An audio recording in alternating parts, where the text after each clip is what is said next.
Salut à tous, ici le mythologue pour une nouvelle légende qui ravira grands et petits. Et aujourd'hui, retour au pays des centaures et de l'inceste pour ce que beaucoup de monde considère comme un classique de la mythologie grecque, Thésée et le Minotaure. Lancement d'intro dans 3, 2, 1.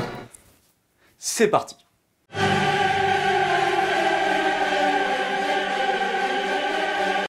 Malgré sa richesse indéniable, la mythologie grecque possède une caractéristique qui est à la fois son plus grand défaut et une réelle force. La structure de la plupart de ces mythes est souvent assez similaire, voire complètement identique.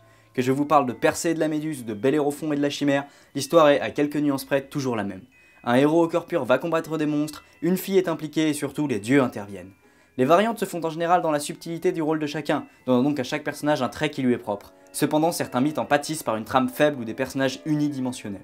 Fort heureusement, l'histoire d'aujourd'hui est un chouille plus complexe. En effet, le mythe de Thésée et du Minotaure peut être fier car il est une véritable petite perle trop souvent réduite à un simple combat dans un labyrinthe.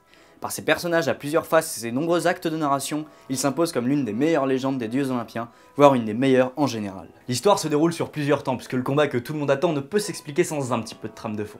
Retour dans le temps. Première partie. Donc au début, il y a Astérion, roi de Crète. Il se fait vieux et n'a pas d'enfant, ce qui est un réel problème. Arrive alors un jeune homme, Minos, et sa femme Pasiphae. Lui est un des nombreux bâtards de Zeus qui passe son immortalité à multiplier les aventures et revendique donc le trône au long de son ascendance divine. Le vieux roi le défie de prouver qu'il est bien le fils d'un dieu, et le jeune homme décide alors d'invoquer Poséidon, son oncle et dieu des mers, afin que celui-ci lui amène un taureau blanc, le plus beau qui ait jamais été fait.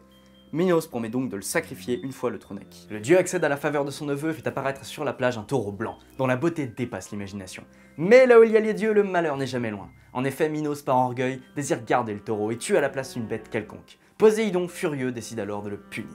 Il insuffle à Pasiphae, la reine, un amour puissant pour la bête. Celle-ci, en secret, fait construire un taureau de bois qu'elle recouvre d'une peau de vache fraîchement tuée. Elle fait installer la machine dans un champ où la bête a l'habitude de venir paître et se cache à l'intérieur. Le taureau, voyant la vache dans un élan sexuel puissant, lui fait l'amour sauvagement.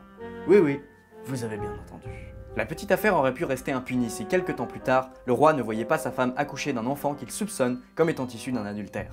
Celui-ci n'est en effet pourvu d'une immonde tête de taureau sur un corps d'homme. Minos, furieux, décide selon certaines versions de tuer sa femme, dans d'autres il l'enferme à jamais. Mais le sort de l'enfant reste le même. Minos le fait enfermer dans un gigantesque labyrinthe qu'il fait construire au centre de son domaine par un architecte de renommée qu'est Dédale. Pour la petite histoire, de ce personnage vient l'expression un dédale, qui désigne un enchevêtrement de rues faisant penser à un labyrinthe, puisqu'on s'y perd facilement. Merci de votre attention. Pour parachever son œuvre, Minos demande des tribus au royaume voisin. Chacun d'entre eux doit envoyer tous les 9 ans 7 jeunes garçons et 7 jeunes filles afin qu'ils soient lâchés dans le labyrinthe et dévorés par le Minotaure. Et les autres royaumes acceptent, ne me demandez pas pourquoi.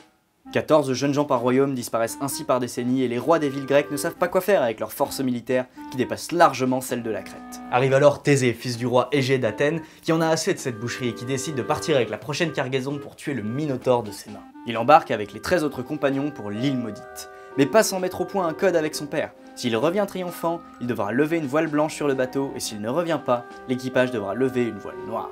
Arrivé sur l'île, Thésée se fait discret en séduisant la fille du roi, Ariane, à qui il promet le mariage si elle l'aide à sortir du labyrinthe. Celle-ci fait appel alors à la meilleure arme du bon héros mythologique, qui est...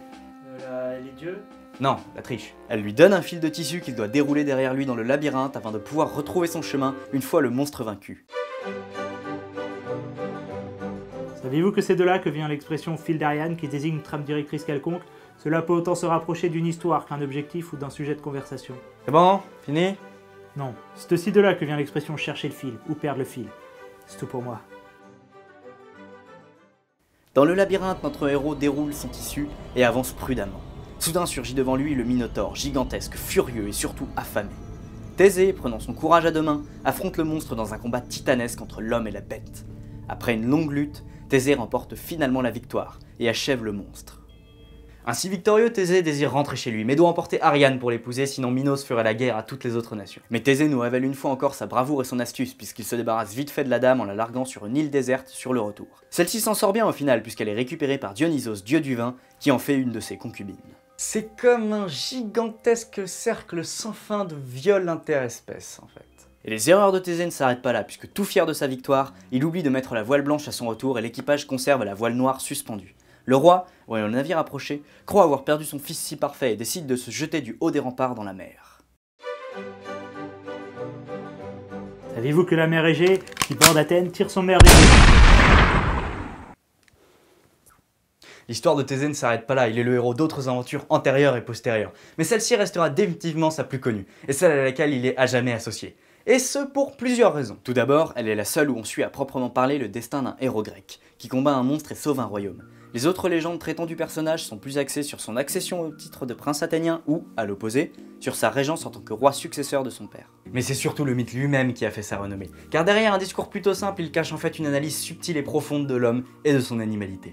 Le Minotaure est une figure, un concept philosophique et psychologique. Il représente la bestialité de l'homme qui sommeille en son sein et le danger que celle-ci peut représenter lorsqu'elle est excitée par la fureur, le désir et la violence. Cependant, certaines exactions du héros que l'on peut juger immorales posent une deuxième question. Ce fauve qui réside en chacun est-il vraiment si étranger et négatif qu'on le pense? Est-ce qu'il ne demande pas juste à être apprivoisé? La figure du Minotaure restera donc un symbole de ce concept et de nombreux auteurs n'hésiteront pas à l'employer. Mais le mythe était-il si complexe à la base? Ou bien s'est-il affiné avec les années? Malheureusement, on ne peut que poser la question. Mais heureusement, ça le rend remarquable dans la palette des mythes grecs par son traitement, ses personnages et son intrigue. Et ça en faisait donc un sujet incontournable de l'émission. C'était le Mythologue en direct de la toile et je vous souhaite une bonne continuation. Si cette vidéo vous a plu, n'hésitez pas à regarder les précédentes émissions. N'hésitez pas non plus à suivre la page Facebook pour être au courant de toutes les actualités de la chaîne. Et n'hésitez pas non plus à vous abonner à celle-ci. Et que le tracker des fantômes de la nuit soit avec vous.